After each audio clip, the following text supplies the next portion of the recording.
Finance commission से ये chapter start करेंगे। तो बेसिकली सबको पता होगा व्हाट फाइनेंस कमीशन इज़। इसमें 3 पॉइंट सबसे चैप्टर पहले स्टार्ट करने से पहले याद कर लो। आर्टिकल 280 याद कर लो, प्रेसिडेंट अपॉइंट करता है ये याद कर लो, और 4 मेंबर इसमें नॉमिनेट किए जाते हैं प्रेसिडेंट के द्वारा, ये याद कर लो। 3 पॉइंट्स क्या क्या बताए? आर्टिकल 280, प्रेसिडेंट और 4 मेंबर। 280 president, 4 members. ठीक है, चलिए चलते हैं। ये मैंने डेट लिखी है 22 नवंबर 1951 को ये जो था इस्टेब्लिश हुआ था फाइनेंस कमीशन। आर्टिकल 280 हमारे कॉन्स्टिट्यूशन का डिफ़ाइन करता है, प्रोवाइड करता है फाइनेंस कमीशन के बारे में। इसका मतलब ये क्या है, एक कॉन्स्टिट्यूशनल बॉडी है और ये एक क्वाजी जुडिशियल बॉडी है। क्वाजी जुडिशियल मतलब होता है जिनके पास like they are having a same right like a court के जैसे वो ऑर्डर पास कर सकते हैं, कोर्ट के जैसे वो अगर किसी के इंक्वायरी करनी है बिठा सकते हैं, लेकिन इनकी सिर्फ एडवाइजरी कमीशन वो रहेगी, एडवाइजरी ही रहेगी इनका रोल। ये ऐसा नहीं है कि ये एक जुडिशियल रोल जो बहुत ही इम्प्लीमेंट ही करना होता है, वैसा नहीं है। क्वाजी जुडिशियल मतलब होता है जिसकी सिर्फ एडवाइजरी रोल हो, सारे चीज़ें काम कचरे सारे कोर्ट की तरह से ये इंक्वायरी बिठा सकती है, सब कुछ कर सकती है, लेकिन ये सिर्फ एक एडवाइजरी है, ये लीगली बाइंडिंग नहीं होता है किसी के ऊपर। ठीक है, फिर आते हैं हम यहाँ पे लिखा हुआ है कि it is constituted by president of India every 5th year. हर 5 साल में कौन फाइनेंस कमीशन को बिठाता है? प्रेसिडेंट बिठाता है। ऑलराइट, कंपोजिशन की बात करें, मैंने अभी बताया था इसमें चेयरमैन रहता है। मैं सिर्फ इस वीडियो में हम सिर्फ इम्पोर्टेंट कवर करेंगे, मैं पूरी लाइन टू लाइन नहीं पढ़ूंगी। ठीक है, तो फिर फाइनेंस कमीशन को कॉन्स्टिट्यूट कितने मेंबर रहते हैं? 4 मेंबर रहेगा और एक चेयरमैन रहेगा। इसमें ये चेयरमैन और ये जो 4 मेंबर है ना, इसको अपॉइंट कौन करता है? प्रेसिडेंट करता है। इसलिए मैंने कहा था प्रेसिडेंट याद रखना, प्रेसिडेंट ही है जो इनको अपॉइंट करेगा। 4 मेंबर और चेयरमैन रहता है इसमें, अपॉइंट कौन करता है? प्रेसिडेंट। ठीक है, अब यहाँ पे क्या है, ये लोग जो होते हैं ना फाइनेंस कमीशन, जैसे यूपीएससी वाले दोबारा एलिजिबल नहीं होते हैं अपॉइंटमेंट के लिए, रीअपॉइंटमेंट नहीं होता उनका, they are eligible for the reappointment. Finance commission को अगर कोई है चेयरमैन, उसका मेंबर है, वो दोबारा भी अपॉइंट हो सकता है। Second thing, coming over to here, हमने देखा कि इसकी क्वालिफिकेशन जो है या फिर कौन चेयरमैन बनेगा और मेंबर जो होंगे इसके, कैसे इनका सिलेक्शन होगा, कैसे हम सेलेक्ट करेंगे कि कौन चेयरमैन बनेगा फाइनेंस कमीशन का, या फिर कौन इसके मेंबर, कैसे क्या उनकी एजुकेशन क्वालिफिकेशन चाहिए, ये सारी चीज़ पार्लियामेंट डिसाइड करता है। कौन करता है? पार्लियामेंट। ठीक है, तो जो चेयरमैन रहता है, पहले तो पार्लियामेंट ने कहा कि उसको एक्सपीरियंस होना चाहिए पब्लिक अफेयर में। ठीक है, क्या होना चाहिए उसे? एक्सपीरियंस होना चाहिए पब्लिक अफेयर में। बाकी के जो 4 मेंबर हैं वो कहीं से भी आ सकते हैं, या तो वो जज होने चाहिए किसी हाई कोर्ट का, या फिर वो कोई ऐसा पर्सन हो चाहिए जिसको नॉलेज हो फाइनेंस की, अकाउंट्स की, या फिर कोई ऐसा पर्सन जिसे एक्सपीरियंस हो फाइनेंस में, फाइनेंशियल मैटर में, या फिर कोई ऐसा जिसे नॉलेज हो इकोनॉमिक्स की। इकोनॉमिक्स और फाइनेंस से तो आप रिलेट करिएगा कि फाइनेंस कमीशन है तो फाइनेंस की नॉलेज तो होनी चाहिए उसे, इकोनॉमिक्स के अंदर ही फाइनेंस आता है। तो दैट इज़ व्हाट। तो 4 लोगों के बारे में भी हमने डिस्कस कर लिया। अब चलते हैं इनके फंक्शंस के बारे में। देखो, फाइनेंस जो ये फंक्शन है इसका, मेन फाइनेंस कमीशन का जो फंक्शन रहता है वो ये रहता है कि ये जो है एक एडवाइजरी बॉडी का रोल तो प्ले करती ही है, ये प्रेसिडेंट को भी कंसल्ट करती है, रिकमेंड करती है। प्रेसिडेंट इनके पास जाता है कि भाई क्या करना चाहिए, तो ये बोलेगा कि हाँ तुम्हें ये करना चाहिए, रिकमेंडेशन देगी ये। और क्या रिकमेंडेशन देगी? 4 पॉइंट याद कर लो। पहला रिकमेंडेशन देती है अगर डिस्ट्रीब्यूशन करना हो, सेंटर है स्टेट है, उन दोनों के बीच में कितना कितना टैक्स जाना चाहिए, किसको कितना टैक्स मिलना चाहिए, वो ये डिसाइड करेगा। कौन डिसाइड करेगा? फाइनेंस कमीशन डिसाइड तो ये करेगा, लेकिन ये क्या है? एडवाइजरी रोल है। ये प्रेसिडेंट को बोलेगा कि हाँ भाई इतना जाना चाहिए प्रेसिडेंट जी, इतना टैक्स स्टेट को, इतना टैक्स सेंटर को, लेकिन प्रेसिडेंट के ऊपर ये सिर्फ एक एडवाइस है, कि भाई कर ले, लीगली बाइंडिंग नहीं है कि इसे इतना ही देंगे, वो प्रेसिडेंट डिसाइड करेगा। फिर ये प्रेसिडेंट को इंस्ट्रक्ट करती है कि कितना प्रिंसिपल, कितना हमें ग्रांट देना चाहिए किसी स्टेट को, कितना हमें उन्हें देना चाहिए। फिर ये तीसरा जो है ये इंस्ट्रक्ट करती है कि अगर वहाँ की स्टेट की कोई लोकल बॉडी है, जैसे पंचायत है, म्यूनसिपल्स हैं, उनको जो है कितना फंड देना चाहिए, कितना रिसोर्स एलोकेट करना चाहिए उन्हें, ये भी कौन डिसाइड करते हैं। स्टेट में कितना हमें फ़ंड देना चाहिए, ये कौन करता है, फाइनेंस कमीशन, अगर किसी पंचायत या म्यूनसिपैलिटीज़ को देना हो तो।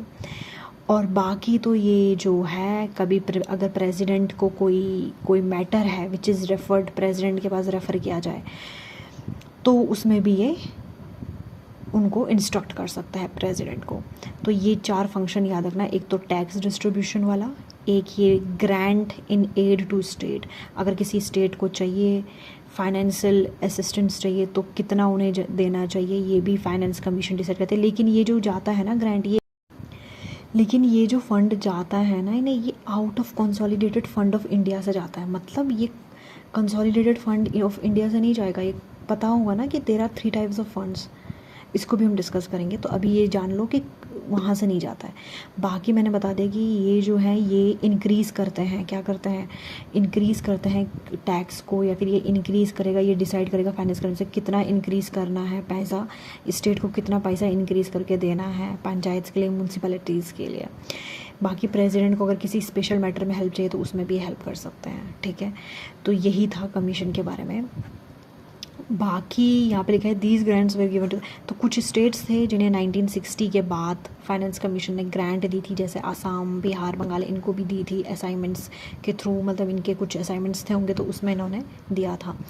बाकी हर साल जो है कमीशन, फाइनेंस कमीशन अपना जो रिपोर्ट है प्रेसिडेंट को सौंपती है, और दोनों हाउसेस के सामने इस रिपोर्ट को रखा जाता है और डिस्कस किया जाता है इस पर कि क्या एक्शन लिए गए, कितने रिकमेंडेशन दिए गए प्रेसिडेंट को।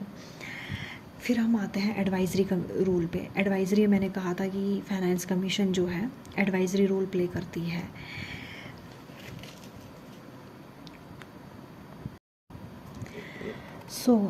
Union government to implement its recommendation on granting money to the state।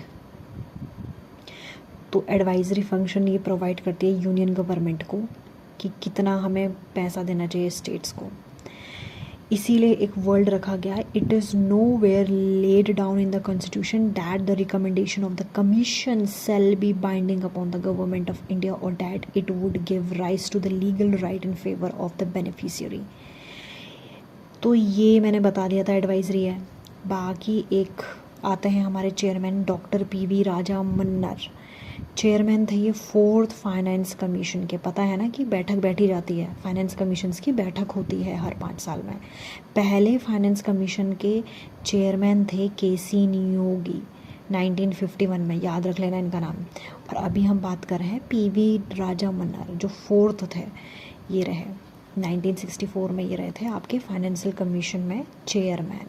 तो ज़रूर इनका क्या था होगा, अभी हमने पढ़ा था क्वालिफिकेशन, पब्लिक अफेयर्स में इनका एक्सपीरियंस था होगा।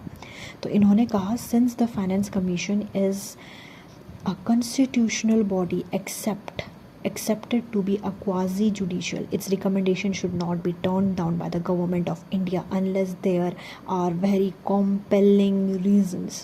तो इन्होंने कहा कि ये कॉन्स्टिट्यूशनल बॉडी है तो इसके डिसीजन को ऐसे नहीं कि आप रिस्पेक्ट नहीं करेंगे। एडवाइजरी फंक्शन है, इसका मतलब ये नहीं कि सब निगलेक्ट कर लोगे इनके डिसीजन को।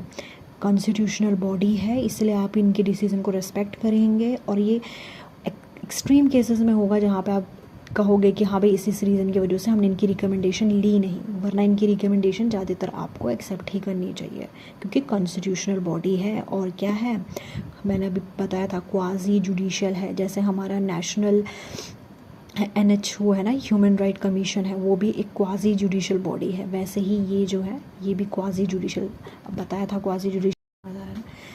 बाकी कॉन्स्टिट्यूशनल बॉडी जो होती है, जो हमारी कॉन्स्टिट्यूशन ऑफ इंडिया है, आई एम सॉरी, फाइनेंस जो कमीशन है ना, पहले जो था जब ये कंस्ट्रक्ट नहीं हुई थी तो उससे पहले जो ये सारी चीज़ें प्लानिंग कमीशन करता था। तो प्लानिंग कमीशन कौन है, ये एक नॉन स्टैट्यूटरी बॉडी है, नॉन कॉन्स्टिट्यूशनल बॉडी है। इसके जो फंक्शंस थे कॉन्ट्राडिक्ट कर रहे थे फाइनेंस कमीशन के।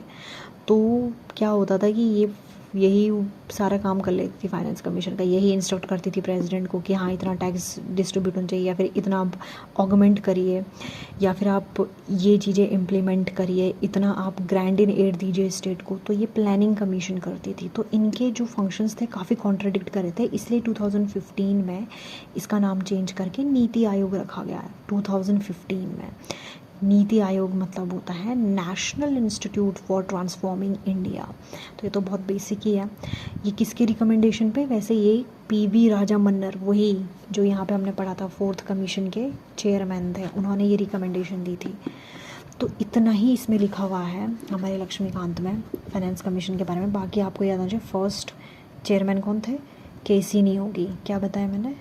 केसी नियोगी। बाकी आपको अभी प्रेजेंट में कौन सा फाइनेंशियल कमीशन चल रहा है, कौन सा ईयर है, 16th है, 17th है, और आपको ये आर्टिकल याद होना चाहिए। 280 में लिखा हुआ है फाइनेंस कमीशन के बारे में, 281 में लिखा हुआ है इन्होंने जो रिकमेंडेशन देनी है उसके बारे में। तो 281 और 280, 281 और 280 ये दोनों भी बहुत अच्छे से याद होनी चाहिए फाइनेंस कमीशन से। सो इतना ही इसमें था।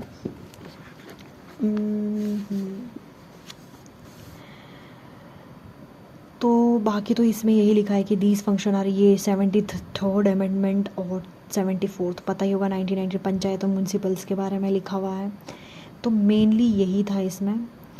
और नेक्स्ट वीडियो में हम